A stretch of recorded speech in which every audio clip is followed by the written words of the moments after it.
Thank you very much. Lovely to see you, Desi. How are you? All right? You always called me Desi. Don't worry, I'm not going to spit. You're all right. What did you say? It's the warmth with you, isn't it? It's the, you like to call people little nicknames and... Yeah. Desi. Well, to me, you are a Desi. Pretty. As you brought this up, they are orchids, and they were put there because we felt you deserved the best. Well, that's very nice, Des. Now, I'm touched. Where? Are they real? Oh, they are. Yes, they're real. They're real orchids. Yes, well, talk to me. I remember the first time I ever talked to you. We did a thing for another channel on a love seat.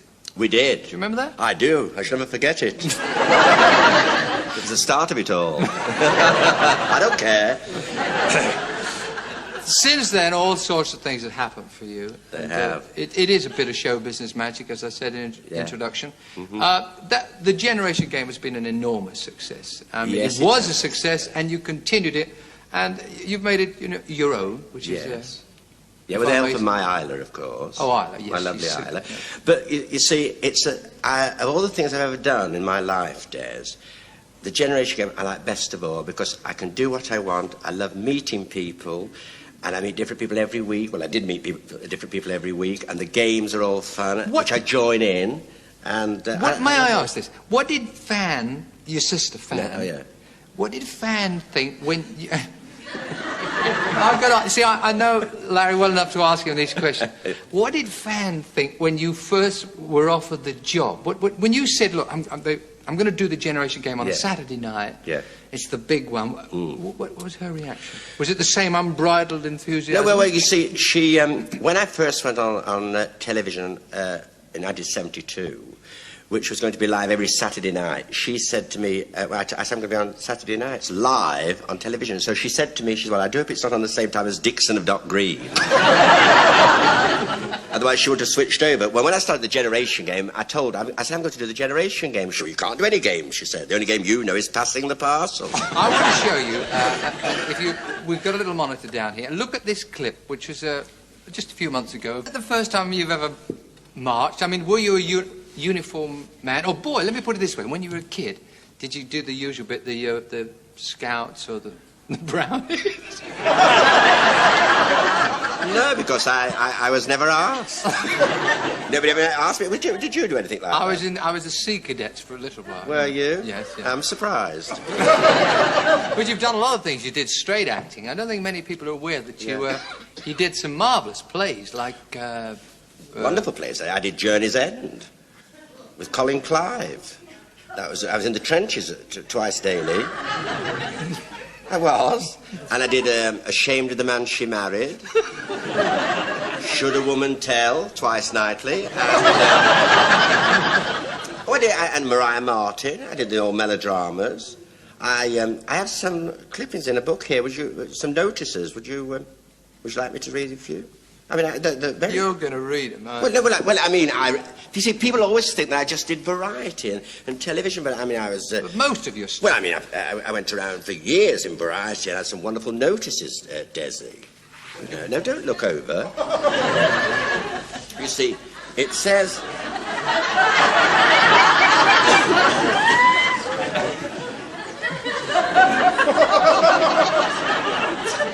Have they come in a coach? It says here, the Queen's Theatre Rill. That was a big date. By the Gasworks. It said, standing ovation at the Queen's last night, before a mixed audience. Larry Grayson, assisted by Everard, unveiled his versatility.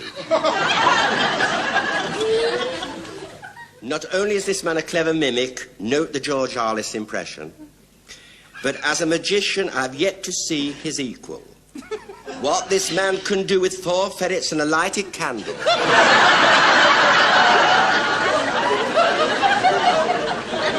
Has to be seen to be believed. Queen's theatre goers will long be saying, the ferrets, yes, but where did the candle go?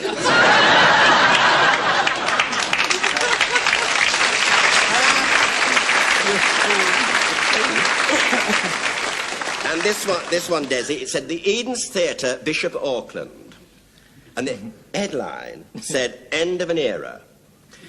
It said, last night, the familiar figure of Larry Grayson, top hat and cane, singing, Give Me the Moonlight, swung onto the stage at the Eden Theatre to a standing ovation. It was only when he kicked his leg did the audience realise he was in agony. A faint cry was heard from his lips as he fell to the stage and the curtain was lowered. Afterwards, in his dressing room, Mr. Grayson confided to the reporter that his leg had been playing him up for the past few weeks. And he was now working in a new act with a bath chair. And I did that for 2 years, and I finally ended that up at the Theatre of Bath. But he was a very good actor. Did you ever see me do my act? I've seen you do things which, You have.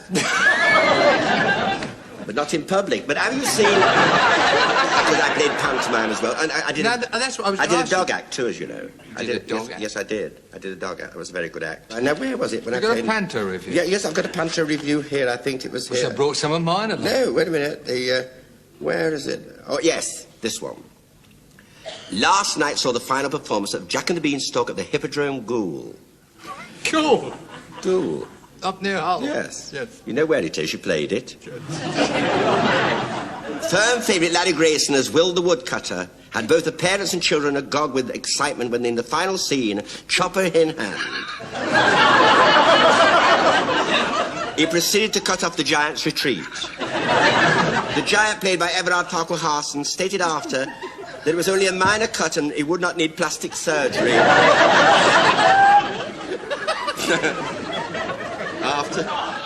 As his first thought, shut up, Desi, listen, look at me. Look at me.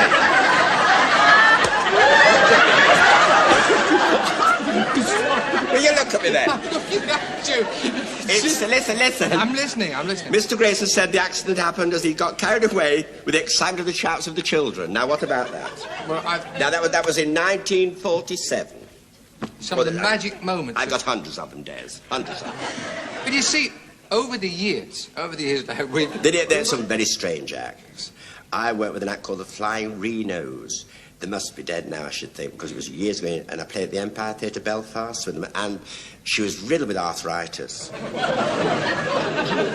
fact, she used to walk about in a surgical stocking all the time. And she used to get up this ladder. A trapeze act? A trapeze act, yes. And she got on a trapeze, and her husband... I used to go like that and round, and she put her foot in and fling herself out. And, of course, as she went out, the bones used to crack. It was drown the orchestra. And I mean, she was going... every night I used to go down and watch them on this thing, you know. And she used to have a hat with a tassel on. And very smart lady. But, I mean, she must have been 60-odd then. On a trapeze, I mean, would you believe? I mean, they wouldn't do it today, would they? They wouldn't. Well, those are the old days, you know, the real professionals, weren't they? I think that the acts then... I remember working with an act called Hans Vogelbein's Bears. Did you ever work with I did. And yes, and Gilbert the Chimp. That chimp hated me. He was hating me. I played... Where was it? Worcester. And I did drag in those days. And I was wearing this... It was years ago. Before Danny. And I was anybody before Danny? And I had this dress on, and I used to have my hair like a fringe like that here, you see, and all the lashes. I looked like Joan Crawford. And in Autumn Leaves. And as his act came off, this chimp, he used to carry it up in his arms, you know. And of course, with this fringe, the chimp thought I was taking the mickey at it, you see, and it gave me a punch like that. And all my hair fell down, played me music, and on I went. Couldn't see. Awful. And then I was at Manchester Hippodrome again with this chimp, and I said, it's got to go off the other side, otherwise I can't go on. People, when they see nude shows, they always think, oh, you know, it's a glamorous thing. Did you do any nude shows? Not personally, no. Well, I mean, were you in any nude shows? Yes, I was in a thing called Las Vegas by Night. Can you remember any of those titles? At Castleford. Las Vegas by Night. Some of the places we played. I was in one called Strip Hooray and Hull 2 Goes Bear Well, I did a lot of those sort of things. And I remember being at Aston Hippodrome, which is Birmingham, and all these new... It was a terrible winter. I was there for 4 weeks. I was held over. And... Over what? Well, held over. They needed me, or I needed the money. Anyway, these news all posing on the stage. You see, they're all like this, standing, you know, like marble, blue with cold. And I used to, when they were on, I used to open the stage door, and all the wind and the draft used to go through. And they were all standing. And I got then, you know, at the end of the tableau, this scene, I used to rush back in my dressing room. They used to come up and play hell. They said, "Who opens that door?" "Larry, who opens that?" I said, "I don't know, and I'm here. I should know." And you said they never knew, because when they were on again, I'd go back again and open the door again. They never knew. They don't know to this day. If you're looking in, it was me. Is that how the saying started? There must be 90 now anyway, so it makes no difference. But it could have started from that day. I was wondering if Shut That Door started from... Well, it could have. If they'd have known it was me, they'd have shouted down the corridor, "Yes, Larry shut that door," but, you know, they never found out. The films have always been, for you, a source of inspiration. I think that probably set the little light going. Well, Des, as you know, when we used to go around in Variety years ago... Nothing else to do, was there? Exactly. Every afternoon, we used to go in for nothing anyway. On the ticket, the on the ticket, which we passed in. And, of course, you see, as you know, we used to go... I went to the cinema every afternoon. Saw great films. Joan Crawford, Merle Oberon, Betty Davis, all the great films. I loved it. Do you cry at the sad film? Do I cry? Do you cry? Yes, I do. I cry at a trailer. Drop of a hat, I'm gone. Merle Oberon in Wuthering Heights. Oh, I've seen it 42 times. I could do it. And Fire Over England. And all those... Do you think they'd ever make a... They just might one day make the Larry Grayson story? Do you think they might? Could I play the young Larry? Well, I don't know, Des. I think you could. Larry, with the success of the Generation Game, we've lost track of one or two of your old cronies and buddies, your associates. Oh, yes. Would you please bring us up to date with Slack Alice? Well, yes. Well, she's not well. No? No, she's not well at all. She gets a swelling, you know. Her ankle. She wobbles a bit, and I don't think she's going to do a lot more. No? No, I think she's going to live in Bognor Regis. She's going to have a little place there, because she's got a friend, a butcher, and he's ready to retire. She's been retired 10 years, but I think they're going down there to stay. And, of course, Apricot Lil, she's gone back to Cleethorpes. We always knew she would, and... Everard? Everard, well, of course, he does a lot of potholing, as usual, you know. And what about you? I'm sorry, I'm interrupting. No. And then there's the postman. The Poppet-in Pete. Well, of course, he's had to leave the post office because he's been putting some very strange things through letterboxes, and not through mine, I might add, but the you know. And then, of course, you had a self-raising Fred. Self-raising Fred. Well, he's opened his own little shop now, making his own buns, fairy cakes, and sponge fingers. I don't know about self-raising Fred, but Larry here tonight has been self-raising laughs, and long may he reign. Ladies and gentlemen, Larry Grayson.